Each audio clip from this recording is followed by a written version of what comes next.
امام جعفر سے ایک بار کسی نے پوچھا کہ تقدیر کیا یہ نہیں ہے کہ جو لکھا گیا ہے وہ ہوگا اور جو نہیں لکھا گیا وہ نہیں ہوگا؟ تو انہوں نے کہا ہاں ایسے ہی ہے، یہی تقدیر ہے۔ تو کہتے ہیں جو کوشچن کر رہے تھے انہوں نے کہا تو پھر انسان عمل کیوں کرے؟ جو لکھا ہوا ہے وہ ہوگا، جو نہیں لکھا وہ نہیں ہوگا۔ تو امام جعفر نے کہا کہ لکھے ہوئے میں یہ بھی تو ہو سکتا ہے کہ تم کوشش کرو گے تو یہ ہوگا، تم کوشش نہیں کرو گے تو یہ نہیں ہوگا۔ یہ ہوتی ہے تقدیر، ٹھیک ہے؟ کچھ چیزیں کوشش پر ہی ملنی ہوتی ہیں۔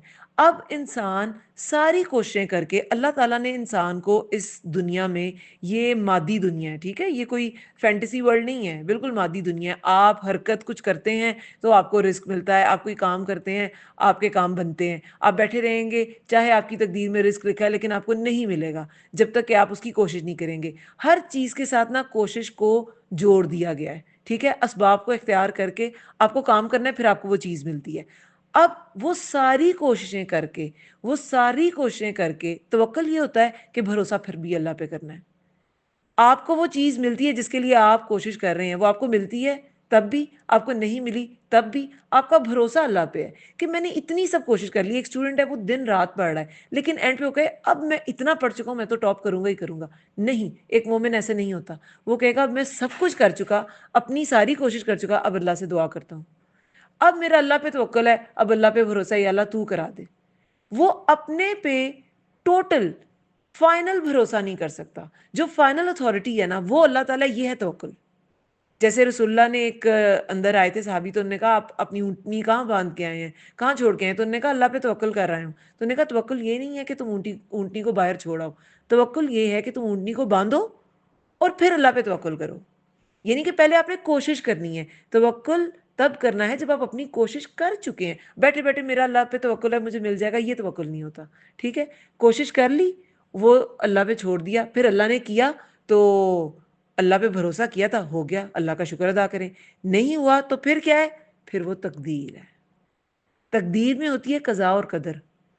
قدر ہوتے ہیں کہ آپ نے، اللہ تعالیٰ نے ہر چیز نا میئر کی ہوئی ہے۔ کسی شخص نے کب پیدا ہونا ہے، کب مرنا ہے، اس کا کتنا رزق اس کو ملے گا، اس کی کتنی اولاد ہوگی، یہ کہاں کہاں ٹریول کرے گا، یہ آپ کا، یہ قدر، یہ پیمانے اللہ تعالیٰ نے میئر کر رکھے ہیں۔ اور ایک ہوتی ہے قضا، وہ ہوتا ہے فیصلہ۔ کہتے ہیں نا وقت قضا آ گیا، اللہ کا فیصلہ آ گیا ہے نا۔ قضا ہوتا ہے فیصلہ۔ تو فیصلہ جو ہے نا وہ اللہ تعالیٰ کا ہے۔ سارا توکل کرنے کے بعد اگر آپ کو کوئی چیز نہیں ملی، وہ قضا ہے، وہ اللہ تعالیٰ کا فیصلہ ہے۔ مومن وہ ہے جو اللہ تعالیٰ پہ پورا بھروسہ کرتا ہے، اللہ پہ پورا توکل رکھتا ہے، چاہے اس کی مرضی کے فیصلے ہوتے ہیں یا اس کی مرضی کے فیصلے نہیں ہوتے۔ یہ تقدیر اور توکل جو ہے نا انٹر ریلیٹڈ چیزیں ہیں، دونوں انٹر ریلیٹڈ چیزیں ہیں۔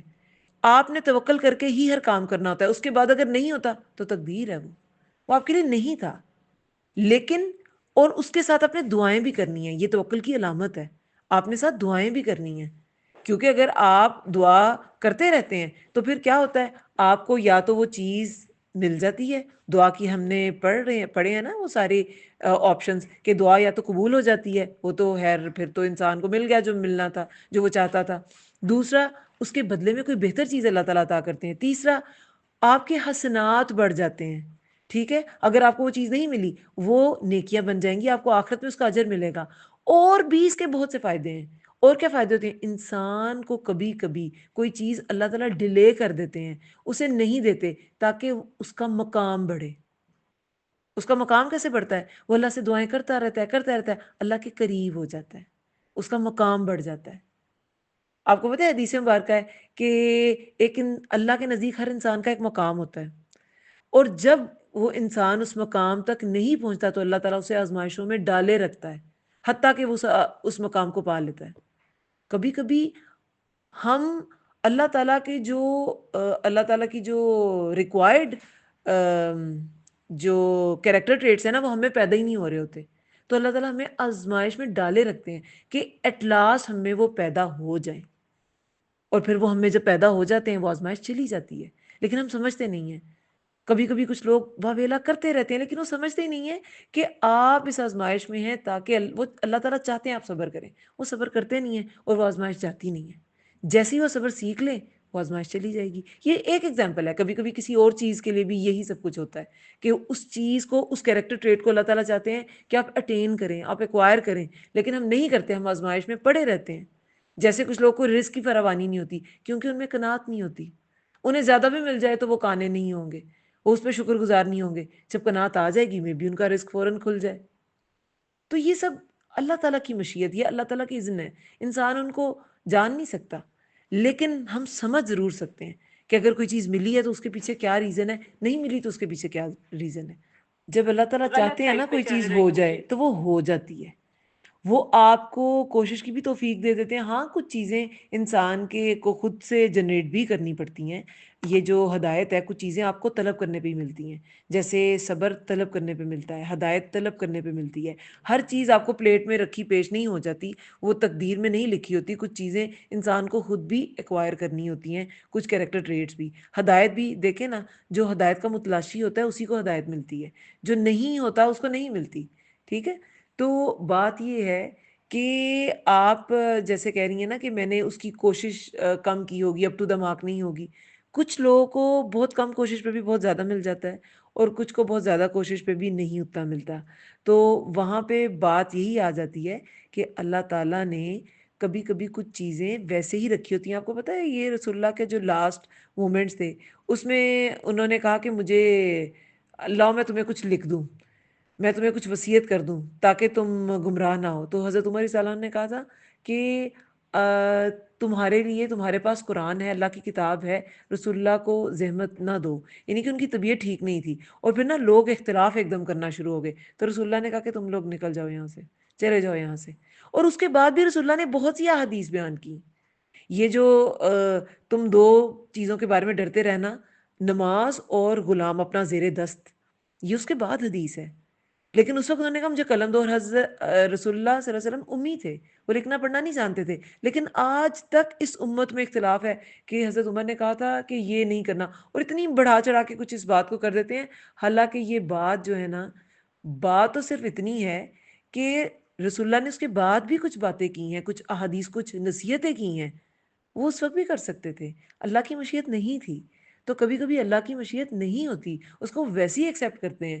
اور اگر آپ کہیں نہیں اس وقت یہ ایسے کیوں نہیں ہوا، تو وہ اختلاف ہے، وہ جھگڑا ہے. اللہ کے معاملات میں جھگڑتے نہیں ہیں. کچھ چیزیں اللہ کی طرف سے ہوتی ہیں، کچھ چیزیں اللہ کی طرف سے نہیں ہوتی. وہ ہونی ہی ویسے ہوتی ہیں اور اس کے اسباب بن جاتے. دیکھیں آپ نے وہ حضرت علی کا رضی اللہ عنہ کا قول نہیں سنا ہوا کہ ہر نئی افتاد سچائی کی طرف نشاندہی کرتی ہے. جب آپ کو کوئی مشکل، کوئی مصیبت آ جاتی ہے نا، وہ آپ کو دنیا کا ایک نیا سچ بتاتی ہے. دنیا کا ایک نیا سچ بتاتی ہے. جب آپ ایک چیز میں ناکام ہو گئے نا، آپ کی کوشش میں کمی تھی، تو وہ آپ کے آگے کے لیے آپ کو اس مشکل کو ہینڈل کرنا آ گیا نا. وہ اس پرابلم کو پوری طرح سے سولو نہ کرنا، ایکچولی وہ پرابلم ہینڈلنگ تھی جو اللہ تعالیٰ نے آپ کو سکھائی. یہ جو ڈیسٹنی ہے نا، یہ جو تقدیر پر یقین ہے، ایمان کے حصے ہیں، اور اس میں سے یہ ایک اہم ترین حصہ ہے. اگر آپ کا تقدیر پہ ایمان نہیں ہے تو آپ کا ایمان مکمل نہیں ہے. یہ انسان کے لیے بہت ہی بڑے سکون کا باعث ہے. جو تقدیر پہ توکل کرے گا وہ کبھی بے سکون نہیں ہوگا. جو تقدیر کو مانے گا، اور جو تقدیر کو نہیں مانے گا اسے سکون آ ہی نہیں سکتا. دیکھیں ہمارا دوسرے مذاہب سے ڈفرینس ہی اس کا ہے. یہ جو ملحد ہیں، ایتھیسٹ ہیں، وہ کیا کہتے ہیں؟ ہاں اللہ نے سب کچھ بنایا لیکن اب سب کچھ خود ہو رہا ہے. ٹھیک ہے. اللہ کو کریٹر مانتے ہیں، مدبر نہیں مانتے. ہم مانتے ہیں اللہ تعالیٰ نے تدبیر بھی کی ہے. اللہ تعالیٰ نے کس کو کہاں پیدا کیا، کیوں کیا، اس کے والدین کیسے تھے، پیدائشی طور پہ اسے شفیق والدین ملے نہیں ملے، اسے بہن بھائی ایسے ملے، اسے غربت ملی یا اسے، ہم مانتے ہیں یہ اللہ کی طرف سے ہے. میرے ایمان کی سلامتی میرے غریب ہونے میں تھی، یا کسی کے ایمان کی سلامتی اس کے، جیسے حدیث میں آتا ہے کہ میرا کوئی بندہ ایسا ہے، حدیث قدسی ہے نا، اگر میں اس کو مفلس کر دوں اس کا ایمان سلامت نہیں رہے گا. اور اگر میں اس کو، کچھ میرے بندے ایسے ہیں، اور اگر میں ان کو غنی کر دوں، وہ مفلس ہوتے ہیں، اگر میں انہیں غنی کر دوں تو ان کا ایمان سلامت نہیں رہے گا. تو یہ ہر چیز جو ہے وہ اللہ تعالیٰ کی طرف سے ہوتی ہے. اور انسان کے سکون کا باعث ہی اس لیے یہ چیز ہے کہ تقدیر اللہ نے کیا ہے. مجھے اللہ نے پیدا کیا، میری تدبیر اللہ نے کی، اللہ نے میرے لیے چوز کیا، کوئی بات نہیں. مسلم فرما بردار ہوتا ہے، ٹوٹل سبمٹڈ انسان ہوتا ہے. تو اللہ نے میرے لیے چیز چوز کیا، ٹھیک ہے، کوئی بات نہیں. اور سب سے بڑی چیز، مومن کے لیے دنیا نہیں ہے، مومن کے لیے آخرت ہے۔ آپ نے ابن حجر کا واقعہ نہیں سنا ہوا؟ حافظ ابن حجر کا، وہ مصر کے نا چیف جسٹس تھے۔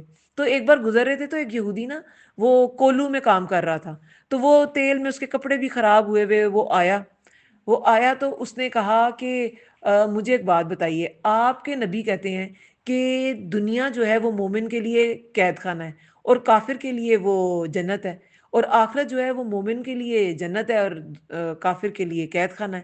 تو میری حالت دیکھیں دنیا میں، میری حالت دیکھیں میں کیسا ہوں، اور آپ اپنی حالت دیکھیں۔ وہ بگی پہ جا رہے تھے، ان کا پروٹوکول تھا باقاعدہ، جیسے ایک اعلیٰ عہدیدار کا ہوتا ہے۔ تو وہ کہتے ہیں کہ جو میری اس وقت حالت ہے نا، وہ دنیا، وہ آخرت کی جنت کے کمپیریزن میں یہ قید خانہ ہے، اور جو تمہاری حالت ہے نا، وہ آخرت کی جو قید خانہ ہے نا، اس کے مطابق، اس کے مقابلے میں وہ جنت ہے۔ تم جس بھی حالت میں ہو نا، تم ایک قسم کی جنت میں ہی ہو، اور میں جس بھی حالت میں ہوں نا، میں قید خانے میں ہوں۔ تو مومن جو ہے نا وہ قید خانے میں ہے، وہ قید میں رہتا ہے۔ ہر جو کمی مومن کو، مومن ہو بشرط، شرط یہ ہے کہ وہ مومن ہو، وہ اللہ تعالیٰ کے احکامات پہ کھڑا رہتا ہو، اسے دنیا وہ گزار لے اللہ کے احکامات کے مطابق، آخرت میں اسے سب کچھ مل جائے گا۔ بے اولاد کو جس ایج کا بچہ چاہیں گے بن کے آ جائے گا اسی وقت۔ جتنا دولت، مال و دولت آپ تصور کر سکتے ہیں، آپ کو مل جائے گا آخرت میں۔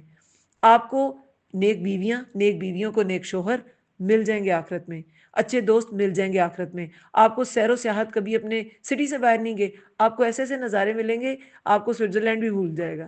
ٹھیک ہے؟ تو ہمارے لیے آخرت ہے۔ دنیا کی کسی چیز کے پیچھے پڑھ کے ہم کہیں ایسے ہو گیا، ویسے ہو گیا، میں نے کوشش نہیں کی، میرے لیے اللہ نے کیوں لکھ دیا، وائی می، میری تقدیر میں ایسا کیوں؟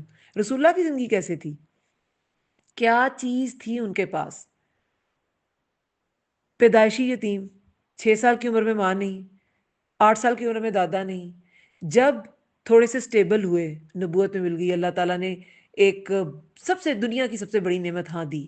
پھر گھر میں ان کی سپورٹر تھی حضرت خدیجہ رضی اللہ عنہا، باہر ان کے سپورٹر تھے حضرت ابو طالب۔ جب تک ابو طالب تھے، قریش ان پہ وہ مظالم نہیں ڈھا سکے تھے جو بعد میں ان پر ڈھائے گئے، اور 13ویں سال تو پھر نبوت کے دارالندوہ میں ان کے قتل کی سازش کی، جس پہ پھر ہجرت کا حکم آیا۔ 10ویں سال حضرت ابو طالب اور حضرت خدیجہ رضی اللہ عنہا ایک ہی سال میں چلی گئی تھیں۔ تو کیا انہوں نے اپنا کام چھوڑ دیا؟ وہ مایوس ہو گئے میرے ساتھ یہ کیوں ہو گیا؟ نہیں، رسول اللہ کی زندگی جو تھی، his life was the toughest life۔ تو اس سے کیا فرق پڑتا ہے؟ انہیں یہ پتا تھا کہ میرے لیے آخرت ہے، ہر مومن کے لیے آخرت ہے۔ تو یہ جو تقدیر پہ انسان کا یقین ہے، وہ اس کو سیٹسفیکشن دلاتا ہے، کیونکہ آج جو ہوا ہو گیا اللہ کی طرف سے، کوئی بات نہیں، میرے لیے تو آخرت ہے۔ دنیا تو مومن کے لیے قید خانہ ہے، مومن کے لیے آخرت ہے جنت، آخرت میں جنت ہے، اس کے لیے آخرت میں جنت ہے۔ دنیا کی زندگی میں اسے باؤنڈ رہنا ہے بہت سی چیزوں کے، اسے کانے رہنا ہے، اسے شکر گزار رہنا ہے۔ مشکل آتی ہے تو صبر کرنا ہے، خوشی ملتی ہے تو اسے شکر کرنا ہے۔ ٹھیک ہے، جزاکم اللہ خیر۔